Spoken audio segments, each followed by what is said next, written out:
All right, so today is our first video that we're making for the business. We are going to be winterizing a very basic unit. It's going to be a Jayco Jayflight. So it's kind of the most simple of the units that you can winterize. So I figured we'd show you guys just a quick tutorial on how to winterize your unit. So the first thing you gotta do, especially we're in a storage lot right now, so there's no power. So we have to make sure that we have a power source. So we got it hooked up to our truck. He looks good. Doesn't he look good? Well, you know. Sorry. Okay, focus. How do I turn this around? So we gotta make sure we have a power source because we're in a storage lot. So we got it hooked up to our truck, and our truck right into the 7-way, and that's gonna put our power to the battery. That's gonna give us the juice in the inside to run our water pump. So the first thing you want to do is make sure you are putting safety first. Yes. That's the knee pads. Finally, he wears knee pads. You got to take care of your body. That's number one. Alright, so the next thing we're going to do after we got our power source, then we want to locate our hot water heater. And we need to drain the hot water heater. So we're going to have to find our right side socket and then remove our drain plug, which is right here. Now this is an Atwood or a Dometic, and your drain plug is going to be on the left hand side on these guys. If you have a Suburban, your Suburban hot water heater, the plug to drain is going to be right there in the center. So same thing, it's just in a different location. So we'll do that and we'll catch back up with you in a minute. All right, now we got our right socket on. We got an oversized, overkill giant pry bar, but makes you feel more of a man. So we're gonna remove this extremely tightly torqued on plastic plug with this 3-foot pry bar. Definitely not overkill. And before we go there, I'm gonna break pressure from our blow-off valve. That way it doesn't just shoot right out of that drain plug. So nobody likes that. No one likes that. Here we go. Alright, there he goes. And then for next year, you just leave this guy anywhere in here. And to help speed up the process, you can open up your drain plug or your bypass valve. Ooh, watch out. We're gonna let that drain. Alright, so now we're on the inside. We gotta find the back of the hot water heater, which this one's really simple. It's right in the cabinetry underneath the sink. And if we open up the cabinet and look in, we have 3 valves there. So this is in normal use. You have a straight through here, and a close off. So this is our bypass. So what we need to do is we need to close off our inlet of fresh water, or cold water, into the hot water heater. And then close the outlet of hot water, and then open up the bypass. There we go. So now what this is for, technically you don't need the bypass, but if you don't use that, then you're gonna have to, this is a 6-gallon hot water heater, so you'd have to have 6 gallons of antifreeze plus the 1.5 gallons into the system. So you would need 6.5 gallons of fluid to winterize the unit. So this eliminates that to have to fill up your whole hot water heater. So we got that set now, and now we're going to show you how to hook up our water pump. If you don't know where your water pump is at, you got to find the water pump. But in this unit, it's pretty simple because it's right on the inside of the door, right in the kitchen. So if you don't know where it's at, or if I didn't know where it was, I'd be opening up the slide outs trying to locate it. But this is a pretty simple one where the water pump is right underneath the kitchen sink, which most of the time they're going to be under the kitchen sink, or if it's in the 5th wheel, it's going to be in the lower outside compartment. But if you come in, what we have in here is the water pump on the bottom, and then this one already has a bypass valve on the water pump. That is that hose that you're seeing right there, and that hose is coiled around and you can see a white valve that it goes to. So now that's the bypass. So what that does is, if you have it turned on, it's going to suck from that hose, and if it's turned off, then it's pulling from the water tank itself. So that's where you get the water from if you're boondocking or dry camping somewhere. So what we're going to be doing today is we're going to put that bypass on so we can get suction out of that hose, and we're going to be sticking it into a jug of antifreeze, which we have up here. So here's our antifreeze, and it's from last year. So there's dog hair, dust, and is it still good dirt. If it's a year old? It is good. So these don't have a shelf life on them. Now if it's in a line though, you want to make sure that you're flushing it out every year. So if you pump this into your line, you want to make sure that the antifreeze is removed. So what we're going to do now, we're going to open up one of these guys, and we're going to bypass on.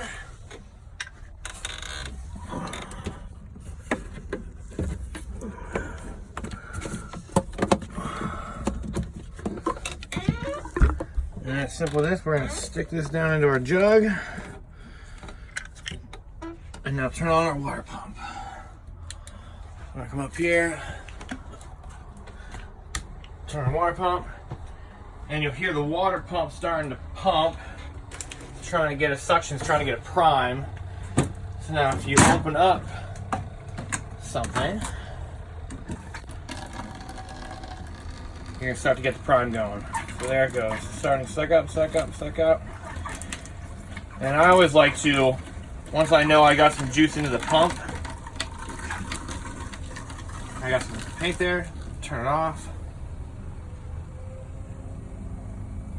And then our pump is gonna prime, and now that's putting pressure in the system. So we got pressure in the system. So what you wanna do is go around to every fixture. So now we already got our cooled ran on one side of the sink to fill up that side of the P-trap. And then we got the P-trap on this side that we wanna make sure gets antifreeze in it also. So we did our cold, do our hot, and our water coming through, and now antifreeze. So as soon as you see that pink, you turn her off. And now at this point, we have the hot water heater bypass, we have the kitchen sink done, and now we're going to go around and do everything else. So come into the bathroom.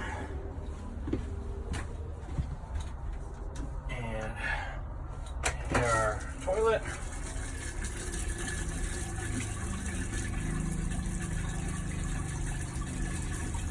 Our pink. And now, normally, because I was right there, I wanted to show you guys just, doing the kitchen sink. But normally, once I hook up that first jug of antifreeze, that 1 gallon, I'll go to the furthest away point of the water system, whether that's the toilet or if it's an outside shower, and I'll run the antifreeze through there first, because that's going to take the longest run of fluid. And what happens is, if you don't do that, then your antifreeze can run out whenever you're running around and then you start sucking air. So let's check what we have right now for fluid, because I already did 2, and we're about halfway full right now. So we should be all right to do the rest of the bathroom. So we're going to go over here and do the sink. Turn on cold, turn on the hot.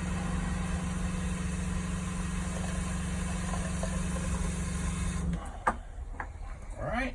Is the antifreeze going to stain anything if it's sitting in there? So it won't stain it unless it's in there for too long. So it's always good to wipe it out after you're done with the whole process, to come back through and just wipe out your sinks, especially the plastic ones, because they can stain if it is not de-winterized the following year. So that's a crucial thing, is once you have a winterize, you want to de-winterize it, because if not, you can get a smell in the lines, and then it can also leave that residue on your plastic components. So let's do our shower.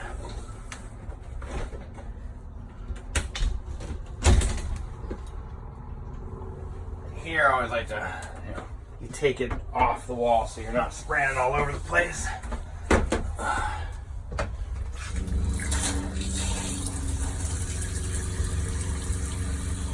Pig.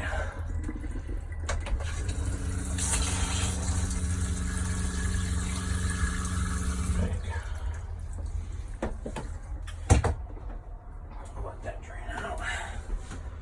Alright, so now that's everything inside this unit. Like I said, this is the most simple and basic winterize you could do. So we have kitchen sink is done. We have the toilet, shower, and then the bathroom sink. And there's nothing else that's in this RV that needs to be winterized other than outside at the shower. Alright. Close up the hot water heater. I'm going to go to our shower, which is our last component. I'll pull this guy out, which is pretty dirty. Same thing. We already got tank.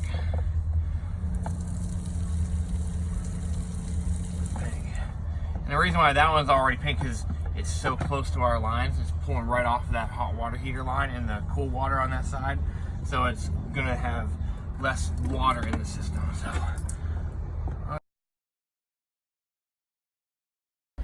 Alright, so the very last thing you want to do is if your unit, most newer units are going to have a black tank flush in it. So what you want to do is you want to pump some antifreeze through there, because what happens is how this works, water goes in and then it goes up to a check valve and then through the check valve down into the underbelly to the tank. So what you want to do is you get something like this, and this I modified a little bit for my usage, how I liked it. But this is going to be just a pump. You can pick them up at anywhere on Amazon or online, or your local RV shops will probably carry them also. What we're going to do is you have a hose on here, and then it'll suck out of your tank and then push the antifreeze in through the system. So you do that probably 5 or 6 pumps, and then you're good to go, and then your unit will be ready to be de-winterized after winter. So, alright, that's it.